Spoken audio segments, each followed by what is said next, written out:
Well, good morning and welcome to our Metaphysical Bible Interpretation Study, our study of the Gospels interpretation, which I entitled Being All I Am Created to Be. It's the third part of a four-part series. It started with Genesis and then the whole book, the Old Testament, and then now we're in the Gospels, and it completes with Revelation. And we started this Gospels interpretation by looking at the good news, and we talked about the story, the birth stories, and looking at it as a birth of the Christ level of awareness within each of us. And we talked about Jesus' healing ministries and various other topics along the way. Last time it was the kingdom of heaven. I'm talking about how heaven is a consciousness or something that we participate in rather than somewhere where we go after we die. That in all the parables and this talk about heaven, Jesus never says it's a place we go to, but an activity that we participate in. It's like leavening in the bread. It's like seeds that we sow. It's like pearls or treasures that we value. And this month, or this session, we're talking about the problem of evil. And we're gonna get into the study materials here first, which is a unity perspective, and then we're going to back off a little bit and kind of look at a more theological and philosophical discussion just briefly, so we kind of see how unity fits within the greater spectrum of thought, and then come back in and really look at some of the details of how we get to where we've gotten to. So the problem of evil. And as I say in these materials here, three of the most misunderstood concepts included in the Bible are sin, evil, and the devil. When the root meanings and the history of these words are understood, all of the dogma that has surrounded these concepts melts like ice in the warmth of the sun. The darkness disappears in the light of understanding. The word sin comes from the Latin word sign, which is an archery term that literally means to miss the mark. When an archer misses the bullseye, he has sinned. To sin is to make a mistake or not live up to our potential. And the answer to sin is, quote, go and sin no more. And that's from John 8:11. We learn from our mistakes though the learning may be a painful, hellish experience.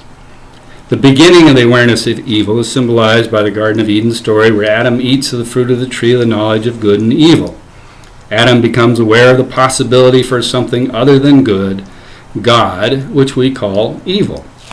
But in reality, evil has no existence in and of itself. In truth, it is all good. And on the sixth day, God saw everything that he had made, and behold, it was very good. God never made no junk. The awareness of the appearance of evil facilitates our growth in realizing our potential. Just as fire tempers steel, we are stronger for the challenges we have met and surpassed. So backing up for a moment here, that when we understand how these concepts came into being, then like it says here, the dogma that has surrounded these concepts melts like ice in the warmth of the sun. That evil, that misunderstanding, only exists when it is hidden from the light of understanding. It only exists in the darkness. And as soon as the sunlight comes out, what happens? The ice melts. And we see truly the light of understanding. And the word sin just literally means to make a mistake. And in the beginning, in the story of Adam and Eve, we have Adam and Eve partaking of the fruit of the knowledge of good and evil. And is then that they realize that they're naked. When we were in the Genesis study, we talked about that being naked, before he ate of the fruit of the tree of the knowledge of good and evil, God said to Adam and Eve, man and woman, that if you eat of this fruit, you shall surely die. Now, we know that they ate of the fruit of the tree of the knowledge of good and evil. They went on to have Cain and Abel and Seth and live for a period of time afterwards. But God said, in that day you shall surely die. Now God was not talking about dying in the physical, but dying to our innocence. So it's our awakening up to creation, waking up to this, the appearances of evil, the appearances of separation, the appearances of lack and limitation. It's rising up to be like, it says, we're like gods, the knowing good and evil. So the potential, the possibility for something other than good. Not that good exists. In fact, we know that that evil does not exist. The possibility that good does not exist. That's the possibility that we wake up to. The devil concept is grown out of the human need to assess blame for apparent evil upon a supernatural force and therefore remove our responsibility for taking care of ourselves, our neighbors, and our planet. Now, when Adam ate of the fruit of the tree of knowledge of good and evil, of course he didn't die, but he died to his innocence. And God comes to him and says, "Did you eat of the fruit?" And what does he say? The woman. Yeah. Right? So he's not taking responsibility. Not only is he blaming the woman, what's the next thing he says? The woman that thou gavest to be with me. So it's not his fault, it's God's fault, it's the woman's fault. She gave me of the fruit and I ate. At the very end he takes a little bit of responsibility. So the fact that we left the Garden of Eden consciousness, that innocence of where we are unconsciously living in awareness of God's presence, comes when we become aware of something, some possibility other than good, and when we stop taking responsibility when we don't take responsibility for our own actions, then we are living in hell. Then we are living in this hellish burning consciousness where our hearts and our minds are filled with fear and doubt and worry. But when we start taking responsibility, now that word has heavy meaning for a lot of people. Well, you're responsible for all the bad things that you've done. Well, no. It's the ability to respond.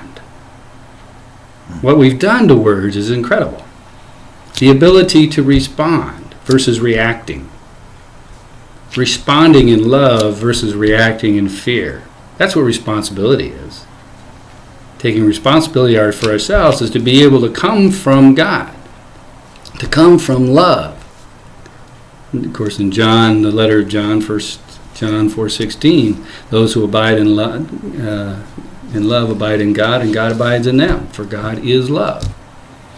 And so to come where we abide is where we come from. So our responsibility, our ability to respond, is the ability to come from love. And once we learn that, then we can return, we get into the revelation consciousness, the new heaven and the new earth. We're jumping ahead here. Then we can live in an awareness of the presence and the power of God. Then we can live in heaven. That's our opportunity when we take total responsibility for ourselves. The word Satan or devil comes from the Chaldean satra, which means adversary, tempter, tester. He symbolizes that within us which draws to us the challenges or the apparent evils that can strengthen us and lead us to a greater realization of heaven on earth. It's kind of like just as fire, like I say here, just as fire tempers steel, we are stronger for the challenges we have met and surpassed.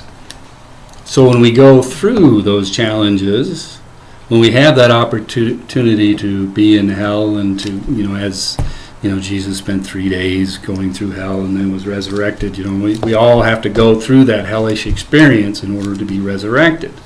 We all have to go through the crucifixion in order to be resurrected and to ascend to new heights. And we'll get into that later on in the gospel story when we get to the crucifixion and the resurrection and ascension, the end of the story, so to speak.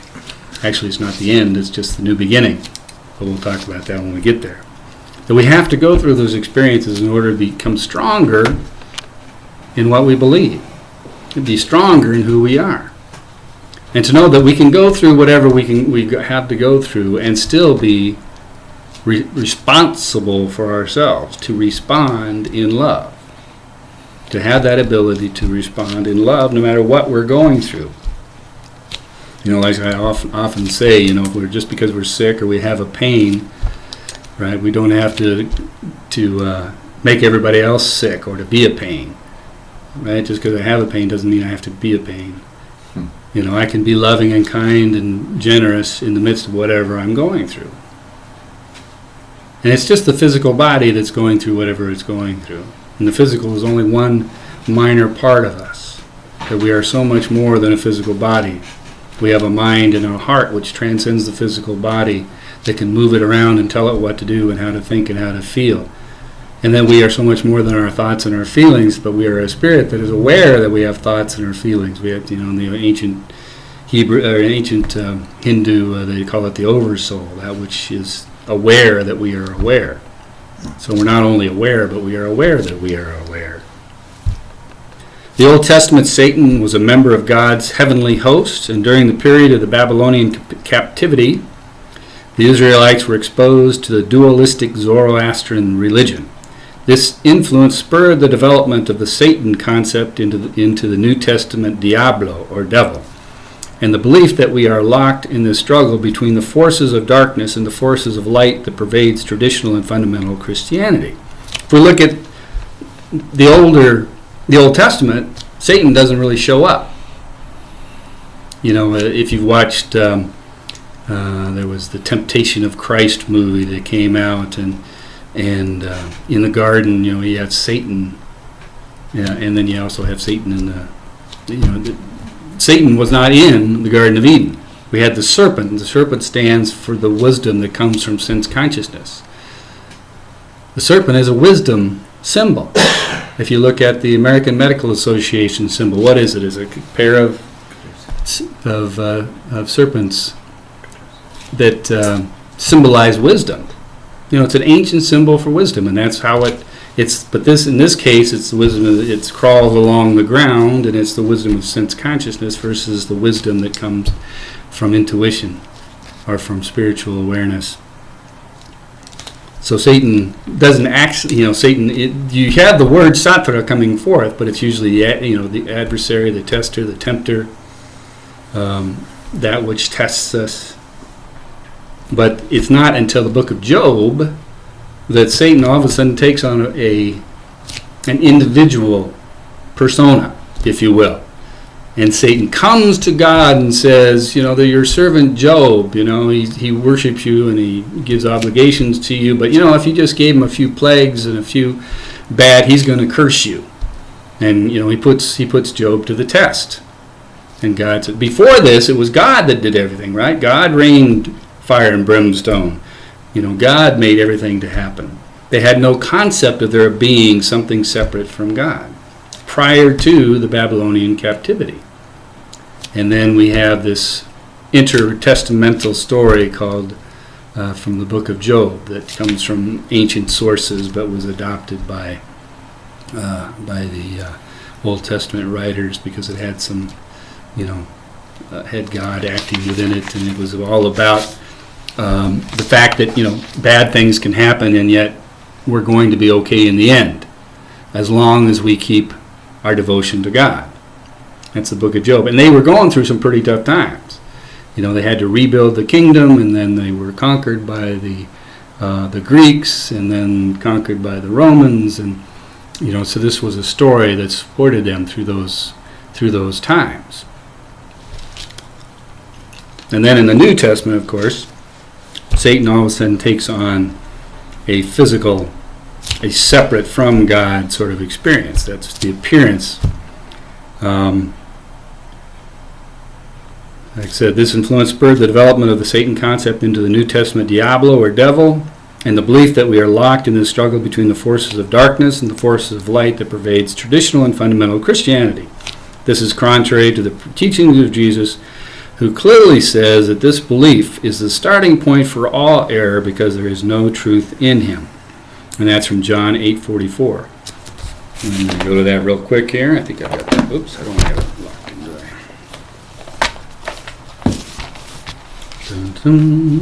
There it is. Okay. And he's speaking, some of the Pharisees are challenging him and saying, we're God's children. He says, no, you are of your father, the devil, and your will is to do your father's desires. He was a murderer from the beginning, and he has nothing to do with the truth because there is no truth in him. When he lies, he speaks according to his own nature, for he is a liar and the father of lies. So he speaks of his own nature. So the nature of the devil, or the nature of Satan, the nature of that concept of there being a power separate from God, is the beginning point for all lies. There is no truth in him. And in the, Dr. Alamsa, who spoke Aramaic, came from an area of the Middle East that still speaks Aramaic, talks about this idiom as meaning essentially that he does not exist. So Jesus is literally saying the devil does not exist. But that concept, that belief in there being a power or somehow something separate from God, is the beginning point for all error. And that points back to this Garden of Eden story where Adam ate of the fruit of the tree of the knowledge of good and evil. It never says that evil exists, but that our belief in the power of something separate from God is the beginning point for all error, for all sin, for all mistakes that we have made. That somehow we can be separate from God. The devil does not exist in and of itself. It only exists in the mind darkened by sense consciousness, in the lives of those who are not able to lift their vision beyond the physical plane of existence and see the glory of God, which is all about them, ready to express through them in abundance. The devil does not exist. It only exists in the consciousness of someone whose minds are darkened by sense consciousness, who believes that this physical world is all there is, and if I'm not getting all that I want or desire or need, then there's some evil force that's preventing me, or that's, if I'm not getting what I want, if, we're kind of these infants who we want what we want when we want it, and if we don't get it, then there's something wrong. And so there's somebody or something, there's this evil force that's preventing me, or there's things happen that we don't want to happen. Children die. It is not God's will that any of these little ones should perish, yet we know that children die all the time. That is not God's will. So there must be some power other than God. But the truth is that there is no death, that there is no evil, that this passing away of the physical body is but an appearance of death, of the end. This physical plane we see, trees shed their leaves in the winter. It's just a constant process of rebirth and death and rebirth. In the Hindu tradition, it's the karmic wheel of rebirth, death, and rebirth, and that in consciousness that it's our goal or our challenge or our opportunity, our eventual destiny to transcend this karmic wheel of death and rebirth, and to ascend to a new height. And that fits right in really well with our understanding of the message of Jesus, the death, the crucifixion, the resurrection, and the ascension.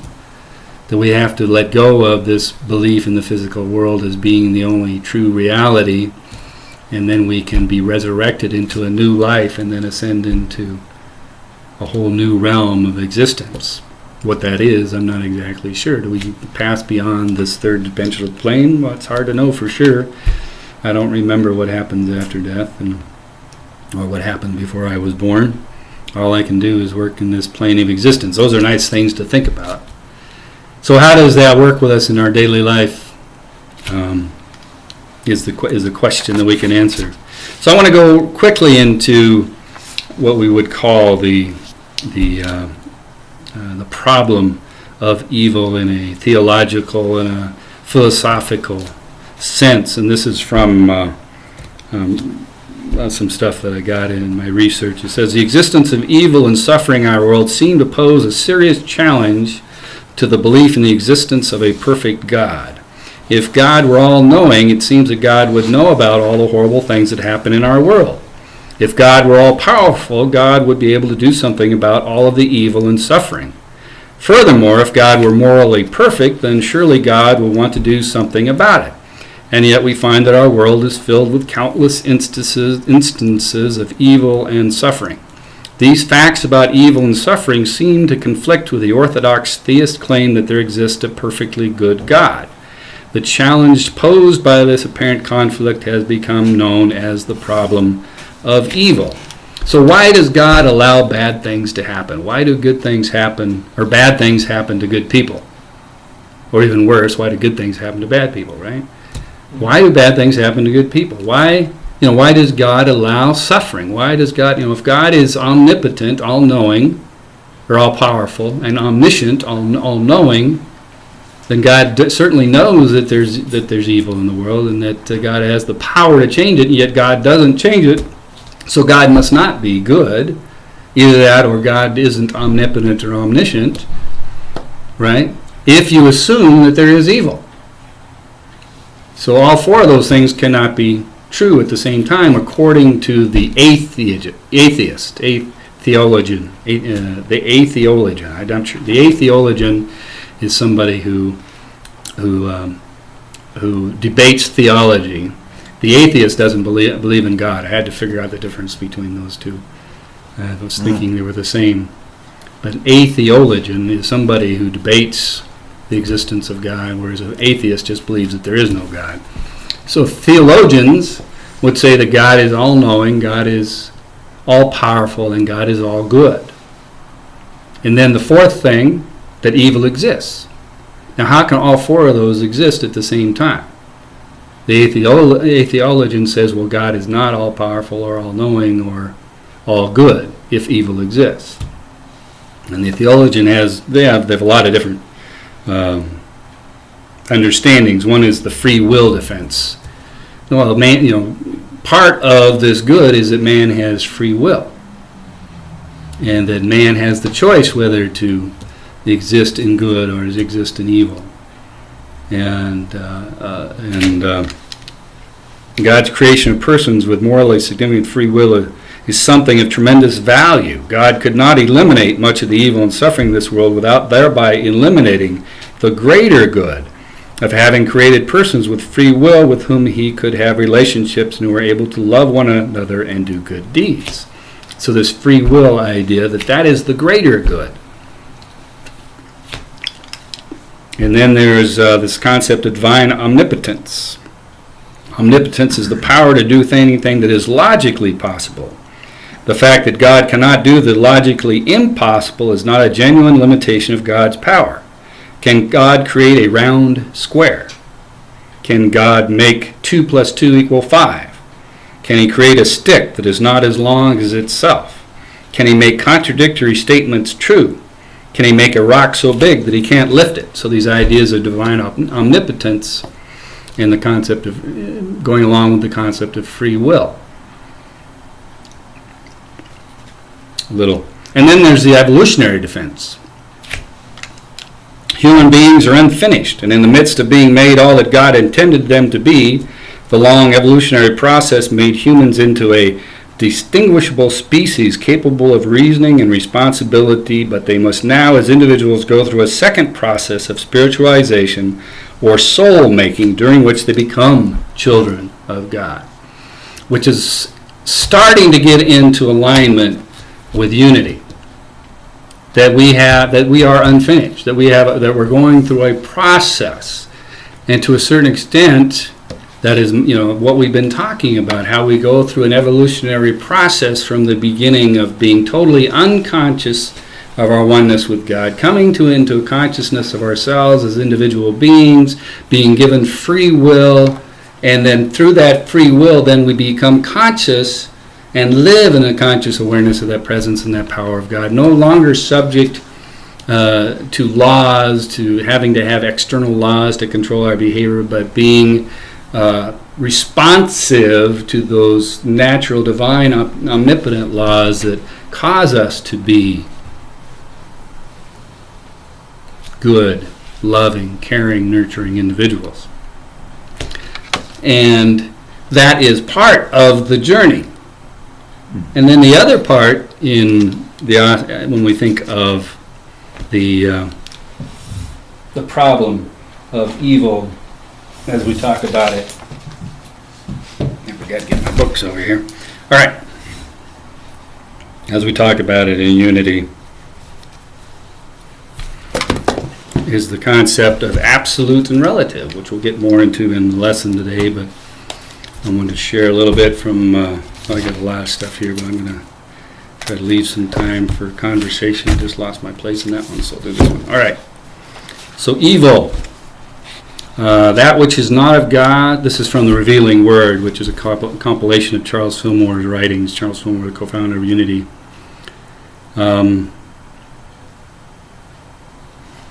That which is not of God, unreality, error thought, a product of the fallen human consciousness, negation. Evil is a parasite, has no permanent life of itself. Its whole existence depends on the life it borrows from its parent. And when its connection with the parent is severed, nothing remains. In divine mind, there is no recognition of evil conditions. Such conditions have no basis of reality. They are conjectures of a false consciousness. Apparent evil is a result of ignorance, and when truth is presented, the error disappears. That's essentially what I was saying here about the ice melting once the sun, the light of understanding, appears. That there are realms of existence. That in the absolute realm, there is no evil. There is only God. There's only good. And then there's the relative realm in which we have apparent existence that is separate from good, that we call life, that we spend most of our conscious awareness in this physical realm. That is relative. We have up and down, we have right and left, we have black and white, and we have what we call good and bad. And these are not necessarily absolutes, but in a two-dimensional consciousness, we only see this on this singular plane, a continuum between what we call good and what we call bad. Now we get into a three-dimensional awareness. We can see that there's a continuum between those two. That there's not just good and bad, but that everything's pretty much, it's not black and white, but it's gray. That there's something in between, that's all in between. But we get into a fourth dimensional consciousness that transcends the three dimensions. We can look down from above and see that it's not just a continuum, but it's a circle. It's a continual circle of what we like and what we don't like. So what we like we call good, and what we don't like we call bad, and then everything just kind of continues around in the circle, and we're somewhere on that circle. Now when we get into a fifth dimensional consciousness, we can see beyond and see the spiral that is occurring, that it's not that we're growing in awareness, and it's not just going around in a circle, but we are elevating up in consciousness to where we get to that point where it's all becomes a singular one once again. It's all God, it's all good. And that we are elevating in consciousness. When we get into the sixth and seventh and eighth and ninth dimensions of consciousness, we grow into a unity, and we grow into even greater awarenesses, and I don't want to go any further than that because it's all conjecture. If we can't see beyond the three dimensions, it's kind of hard to see the sixth and the seventh. So this idea of evil, the problem of evil is that we believe in it. When we believe in evil, we're feeding it. When we give it power. And so it's interesting to think of all those people that are out there fighting evil. What are they doing? They're giving it power. It's kind of like the war on poverty, right? Or the war on terrorism. What's happened to poverty? What's happened to terrorism? It's gotten. There's more. Poverty continues to increase. Terrorism increases. The more energy we give to it, the more power it has. At least that's the way it seems in this realm of existence. It doesn't make sense. It's kind of like I was trying to, there was some politician talking about, how, what was it? That it just makes sense, like this whole idea of, raising wages. If you raise wages, then businesses, can't afford to hire more people. It's just a simple black and white analysis. Right? If you raise wages, but income stays the same, right? Then you're going to have less profits, and then eventually you're not going to have enough money to pay if your profits disappear, and you're not going to have the money to pay your employees. But like Henry Ford realized that the more he paid his workers, if he paid his workers more, they could afford to buy his product. And if they can afford to buy his product, then his sales go up. And if his sales go up, then he can afford to hire more people to make more product. See, it's not just a two-dimensional. There are infinite number of variables that we can't account for. And so to just say, well, it's a simple equation. Well, we don't know all the different variables that need to go into the equation. That's the paradox of life. That's the paradox of this human condition. We never know. We can never figure it out. We can never know the truth about a situation within this physical realm. And so the tendency is then to say, well, to go back to black and white, to go back to good and evil, to go back to right and wrong, and to fall back into, I'm right, you're wrong. Yet our responsibility, our ability to respond is to say it's all good. As God did on the sixth day, and he looked at everything he had made, all the trees, including the tree of the fruit of the knowledge of good and evil, and said, it's very good. It's very good. This whole idea of absolute and relative. Now, if we look at the first chapter, where we have the 7 days, or actually the first 6 days of creation, and in the beginning of the second chapter, we have the seventh day of creation, the completion of the work and the rest. And then we get into the second creation story, which is that of the Garden of Eden story. Now, in the beginning, God created the heavens and the earth. That's how the first creation story begins. The second creation story in the second chapter begins in the day that the Lord God made the heavens and the earth. Now, it doesn't sound like a lot of difference, but when we look at the Hebrew, in the first chapter, God is Elohim, and in the second chapter, Lord God is Yahweh. Two different names that are interpreted. In English, it doesn't come out quite so different, God versus Lord God. But when you see God, the scholars call this the E rider and the J rider, because there's at least two different riders. Then there's the P and the C and others. But don't worry about that. The E rider uses the word Elohim. The J rider uses Jehovah, which is the Greek. Actually, in the Hebrew, it's Yahweh. So the J rider is the Yahweh. Jehovah, Yahweh, uses that term. So when you see Lord God, you know it's the J rider. When you see God, it's the E rider. So there's two different riders. And the E rider is more involved with that transcendent aspect of God that makes creation possible. And the Y is about God working through creation.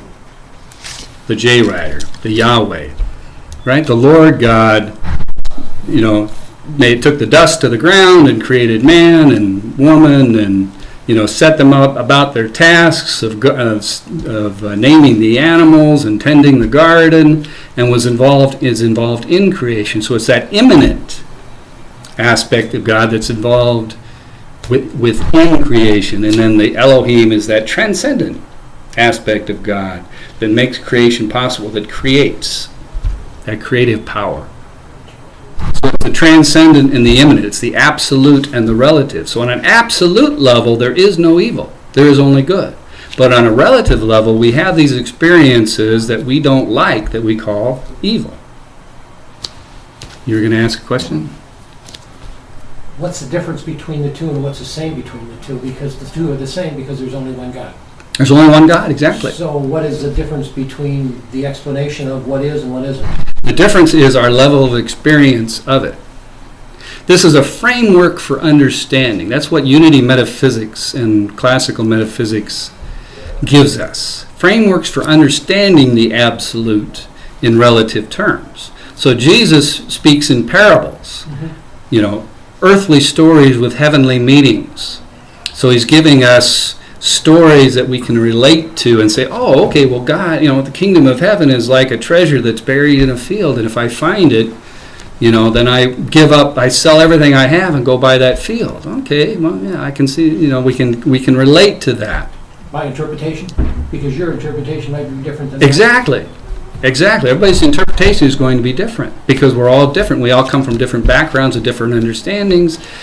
You know, we have different, if we came through a Baptist church or we came through an Episcopal church or we came from no church and we come and we have these conversations. That's why it's so great to have these conversations because everybody's coming from a different background. You say, well, how does this relate to, what I know to be true or what I have heard to be true in the past? And in my understanding, and I'm going to get to this a little bit later in the lesson, is that, what if we're wrong? I do my best to ask questions and not to give, I do give answers. I give my understanding and where it came from. And I'm also open to the possibility that I'm wrong. But it doesn't make any difference if we're wrong or right, because what is what is. Exactly. Exactly. Is the dress white and gold or is it black and blue? Mm-hmm. Right? I don't know if you remember any of that on the internet. I just saw it on some late night show the other night. They were talking about that. There was this, as I understand it, it's actually blue and black. This bridesmaid's dress that somebody posted and said, is it gold and white or is it blue and black? I see it as gold and white. So to me it's gold and white, but I'm willing to be wrong. Mm-hmm. And I give you the right to be wrong as well. But we're not wrong. Wait a minute. No.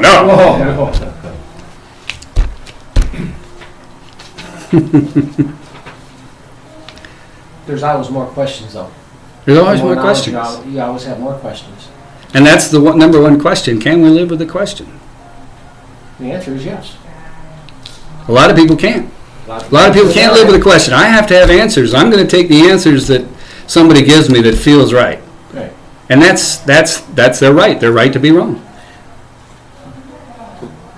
There's a transformation that happens too, because when I used to be we were talking about black and white. When I was an employee, I always thought, boy, I wish they would pay me more because I could buy more of these books. That I worked in a bookstore, or I worked in a nursery. Right. But when I become a boss and I hired people, I realized that if I paid them any more, I might as well just close the business. That would eventually tap me out, and I kind of noticed that they didn't really spend money in my business the people that worked for me. So I was open-minded to see both sides of that. So really, it was wherever I stood from my self-centered way was what was right from my self-centered point of view. Yep. When I'm functioning from what how's from that myself. Yeah. But each business has to look at it for themselves, obviously. But there's the guy in Seattle, the CEO, who was paying himself $1.5 million a year, and a little over a year ago, he said that everybody in the company is going to make $70,000 a year. And he gave even the janitor and everybody a raise up to $70,000 a year. And he cut his salary to $70,000 a year. And now he rents his house out during the summer on Airbnb, and lives in somebody else's room. But he's also, his sales have gone up 100%. Employee satisfaction has gone up. He has a negative employee turnover. Mm-hmm. People are happy. They're happy at work, and production is way up. So it's like people were saying, well, he's, give him a year, and he's going to have to go back to, to how it was. The money he made is now making him money on another way. Exactly. His $1 million that he made over the first 5 years is now turning into revenue on his rentals. So he's, No, he's doing okay. He's not having problems, and the company's doing better. And then there's other stories. Of course, people, people are saying, well, because Seattle raised their minimum wage, there are businesses that are laying people off, and and all of that is true. There is no in this relative world, there is no absolute. But in the absolute reality, there is no relative. There's only God. There's only good. I don't know any business that employs more workers than it needs to conduct its business. Yeah. So basically, they always function with minimal amount of employees, no matter what they're required to pay, unless they're union and they're required to keep more people on hand. So that's just a fallacy that is always perpetrated when any time the minimum wage question comes up. Well, then they'll have to lay off workers. If they could have laid those workers off, they would have. Lower wage. Exactly. Right. They would have. With that argument, you never hear him say, "Well, okay, let's have a minimum profit." Yeah. Well, people do say that, but on the Satan thing, top end. Yeah. we were I don't see any part about this one called Lucifer that was an angel Lucifer. that Yes. was into music, was the angel of music, correct? Not that I know of. That may be a story, but I'm not familiar with. So that character, where does that character? That's from the Old Testament. That's from the Old Testament. If you look in the book of Isaiah, and in the more current versions, it will say, "O thou day star, how low thou hast fallen." In the King James version, it will say, "O thou Lucifer, how low thou hast fallen." That's the only place that Lucifer shows up in the Old Testament.